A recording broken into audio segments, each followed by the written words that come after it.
The old generation versus the new generation. Whose era is stronger? Which path is tougher? These are questions that we've asked for ages in the One Piece community. And as we get closer to the end, I think we're well equipped to try to answer them. And that is exactly what we're going to be doing today. So first, let's establish the method. I'm going to be creating two 10-man rosters for each generation to answer the question of strength. But as we know, strength isn't the only thing that matters when it comes to finding the One Piece. There's a bunch of context, a lot of different systems on the seas that can make things way harder or easier. We're also going to factor that in our second section. We will then combine these two sections to try to come up with a completely non-biased and objective answer about which One Piece era is the toughest. So without any further ado, let's go ahead and cook up. Like and subscribe. And I'm not really sure how this hype thing works, but I definitely won't turn it down. Let's get to it. So before we get started with the old gen, we're gonna set a few rules. I want you to think about it like this. You're a pirate and you're in the running for the One Piece. You want to become the king of the pirates and you're not just some random chump. Let's say YC1-ish level. Think Luffy post Whole Cake Island. I think that's kind of the perfect starting point for getting into the top tier. You will probably have plenty of run-ins with rival pirates and of course the Marines. To keep it concise, those are the guys that we're really going to focus on for this video, so no Revolutionary Army characters. Like Dragon would probably be the only guy that made it, but no Revolutionary Army characters, no Holy Knights, no CP9 agents, I guess. Because outside of really strange circumstances, you won't really have many run-ins with them. We also need to determine the eras and remove a few characters that I think kind of would mess up the pool a bit. So in my opinion, the old gen starts with Rox's era where he makes his statement to Imu in the Holy Land, and it goes until Roger's death. For this very reason, I'm not gonna include Harold. He ran the seas for decades, but he spent a lot of his old generation time trying to convince the world government to allow Elbaf to join. And his pirating years really don't overlap with the guys that we're gonna include in his generation, because at that point, he was kind of done with it. Basically, he dominated the seas before all of those who would be seen as his peers got started. And once they did get started, he went a different route. Likewise, I'm gonna also disqualify Loki. He didn't really have much impact on the world of piracy, and I kind of look at him as a more island-specific character like Wiper or Kiros from Dressrosa, more than a pirate that really affects the outcome of the seas. To be included in this list, you really had to be a staple in your era and leave a real lasting impact on the world of piracy. Now, Loki, to me, isn't there yet. He could be in the future. He might go out to sea after this arc and things could change, but as it stands, I'm not really feeling it. Now, if you want to make the argument that he and Harold both could be included, sure. Honestly, they don't really change the conclusion I came to in this video, but just in my humble opinion, I don't think that they should make the cut. Now, let's talk old gen. The obvious people who make this list are going to be your really heavy hitters like Roger, Garp, Whitebeard. Rox was most definitely supposed to be mentioned here, but somehow I skipped his name. Either way, he's on the list too. Big Mom and Shiki also have to be mentioned here. Sengoku, I guess. I'm not the biggest Sengoku fan, but I'm not a hater, and this is supposed to be a non-biased list. Of course, we're gonna add Sengoku. Now, I'm not gonna include Kong because we just don't have enough from Kong. I'm sure Kong was really strong, but the only thing we really got of him is him asking Garp to go to God Valley instead of himself, which isn't really the best look. But hey, he's got some big muscles. I can't include him, I'm sorry. Now that leaves us with 3 spots to fill. I chose Rayleigh and Gabon next. I feel like Rayleigh and Gabon have been portrayed to be on the level of anybody that was on Rox's crew, maybe except a step below Whitebeard. But honestly, at his best, Ray probably could give Whitebeard a really, really good fight. Same could go for Gabon. That leaves us with 1 spot. And honestly, it's pretty obvious who gets this spot. None other than Don Chinjao.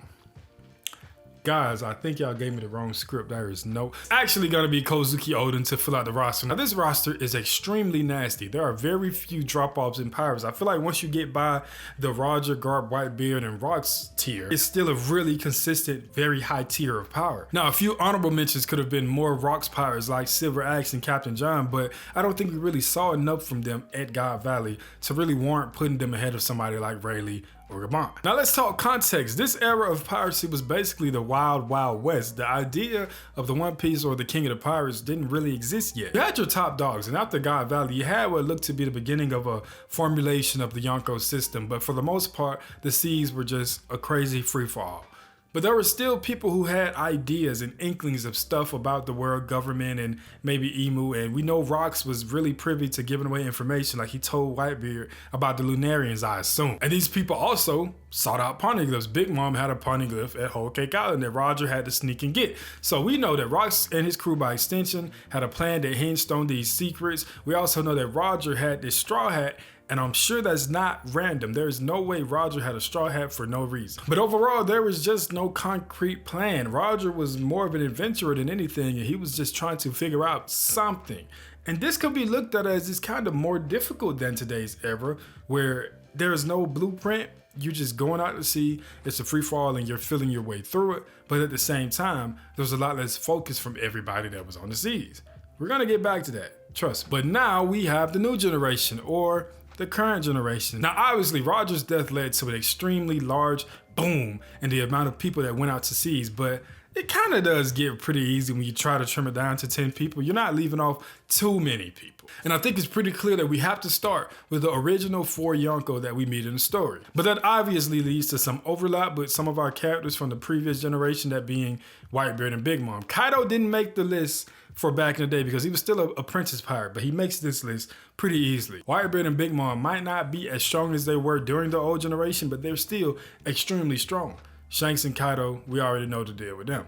Now, the Marine presence in this generation is a lot stronger because obviously with the increase in piracy, there's gonna be an increase in crime, and you need people to fight that crime, allegedly, even though you're the ones that's kinda leading to the crime. But we're not talking about that in this video. Let's keep cooking. Now, according to the story, this is allegedly the strongest the Marines have ever been. You got the OG3 admirals who get a shoe-in nod. There is no way I don't include those 3 people on this list. That brings us to 7. Now, obviously, the world's strongest swordsman is going to be here. Dracula Mihawk, none other than the man himself. But the last 2 slots were actually pretty tough. I'm not gonna lie. Because I'm left with 4 really capable characters. You got Fujitora, Green Bull, Luffy, and Blackbeard. So here's my logic. Green Bull gets the can pretty much immediately. If Shanks made you piss your pants, I can imagine standing in front of Rox, and while I think Shanks could be just as strong or stronger than Rox at this point, it's still a tier of strength that Green Bull hasn't really shown he can compete with, especially when you're reacting like that. And it's really tough to say this, but I'm also gonna have to cut Fujitora. He got a pretty big wank, I guess you can say, when he was revealed to have one of the 12 great swords. But I still haven't really seen enough from Fuji to say that I can put him ahead of Luffy and Blackbeard. I mean, he did struggle to cut the birdcage. So our main character gets denied, and of course his counterpart rival does as well. So let's talk about context. The Great Pirate Era saw a massive boom in piracy, as I said earlier, and with a clearer idea of how to become the king of the pirates, which is finding the One Piece, and at the very top, you have a lot more information as well. There came to be a massive deadlock. There's also a really huge influx of pirates and Marines, making competition a lot stiffer across all levels. And that's really important here. Now that the actual route to follow has become pretty clear, it kind of works in your favor, but at the same time, it works in everybody else's favor too. It's like going into a game with a playbook that everybody can download offline. But I really think the most important context for this era is those people that kind of serve as the middle, the gatekeepers to the top tier. So the old generation didn't really have those notable names like Law and Kid and Croc and Boa. These guys are really important because they make getting to the top tier extremely hard. Not to mention Katakuri, King, several other pirates that are under the Yonko make this era extremely more bloated with competition. Now maybe you can say some of those other Rocks pirates like Silver Axe and Captain John could be this tier, but it's still not enough people to really justify. Like Don Chinjao realistically would probably be one of these people, but Don Chinjao besides Crocodile, I think Croc gets that pretty easily with his new portrayal. Not to mention Zoro and Sanji as well, who currently are probably falling into that gatekeeping top tier status, but very soon they're gonna be top tiers as well.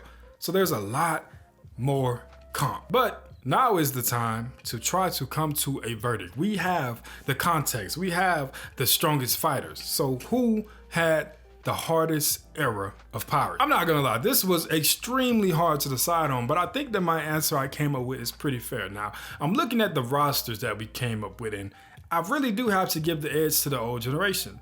I don't think that the new generation really has enough firepower at the top, at least, to compete with Roger, Garp, Rocks, and Whitebeard. Prime beer. Now in my eyes, you got Mihawk, you got Akainu, you got Shanks. Those three probably can fight everybody I just mentioned, but I do think that they would wind up coming out on top.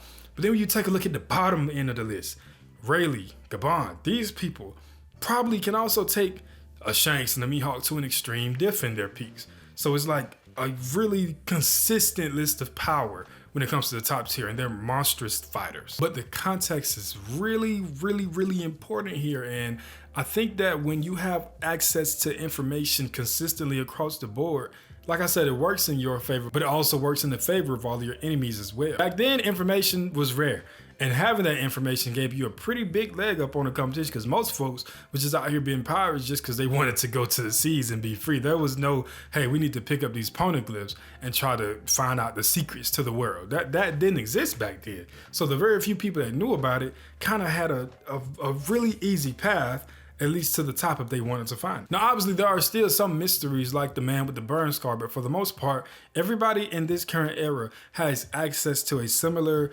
level of information if you're really plugged in like that. Like everybody from 1 to probably 20-ish on the strongest tier list has really valuable information that would not have been easily available in the old generation of pirates. And of course, with everybody having a similar goal in mind, you're gonna lead to a lot more conflict on the seas. I also look at it like Big Mom and Whitebeard are probably gonna be weaker during this era than they were at their peaks, but they also come with crews of really strong fighters. You got Marco, Katakuri. Guys like that can easily round things out and make up for whatever weaknesses Whitebeard or Big Mom could have happened upon as they got older in age. So I do truly believe that while at the very top of the world of piracy, the old generation was stronger. When you factor in all this additional stuff, it comes pretty clear which era is the toughest. The Marines are stronger. You've got the Warlords. The Yonko have a bunch of pirates like the Supernova, who I didn't even mention really in this video. The playing field has gotten a lot more insane, and Luffy's era, to me, is tougher, and it might not be close. So with that being said, that's the video. If you made it this far, I really appreciate you. Please leave a like, subscribe. I think this was really fun to write, and I really love doing videos like this, so I definitely got some more stuff coming for y'all in the future. And once again, it's summertime. Summertime Crow is consistent. Join the Gold Tooth Pirates. We need y'all. Trust me, if I'm gonna become a Yonko, if I'm gonna be able to get added to this list to make sure that the new generation is way stronger, y'all gotta subscribe. Peace out. Appreciate y'all. Love y'all. Thank you.